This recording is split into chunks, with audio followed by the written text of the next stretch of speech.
Another leadership quality that I'd like to focus on for a minute is the ability to make others feel important and to recognize individual talents. So there's a story, I don't know if it's true, about a farmer. And he and his workers had just finished harvesting a truckload of sugar beets. They're on their way to the sugar refinery with a full load of beets. The route to the refinery was a bumpy dirt road. While making the journey, several of the beets fell off the truck. Most farmers would have continued their journey and not thought much about the few that had fallen. However, this farmer was different. He pulled over to the side of the road and instructed his workers to retrieve the fallen beets. They looked at him confused. So much effort for so few beets?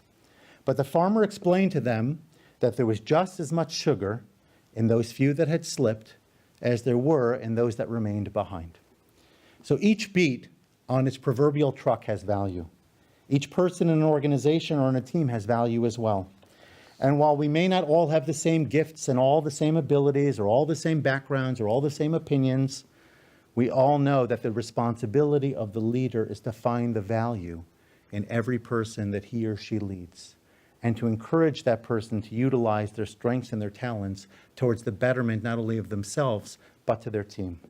John Maxwell once said, "I don't care how much you know until I know how much you care."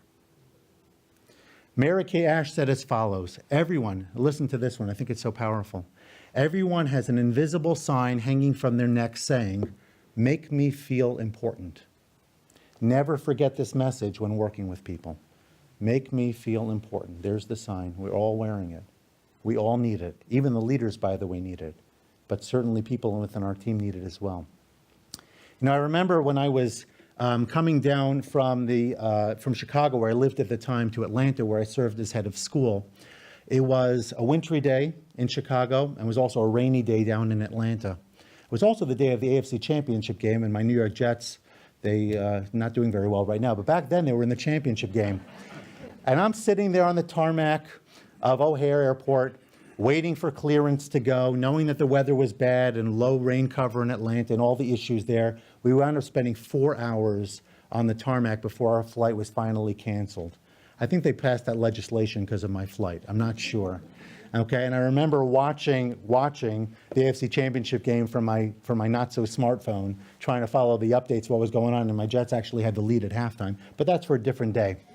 I finally arrived in Atlanta the following morning. And the person who was leaving the school, was retiring, was in his 70s already, very energetic. And he looked at me and he said, "You must be the one, because you had so many obstacles on your way down here. It must be, you know, believing in divine involvement and manipulation, so to speak. You must be the guy." And it turned out that I was.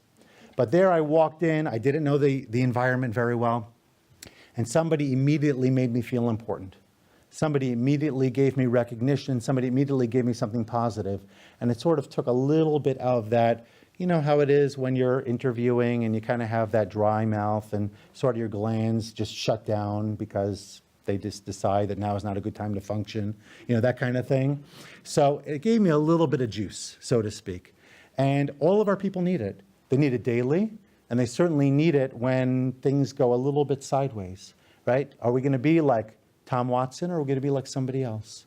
Are we going to give people the encouragement, even when it doesn't mean that people can't be, you know, reprimanded here or there, but are we going to be that supportive person for them?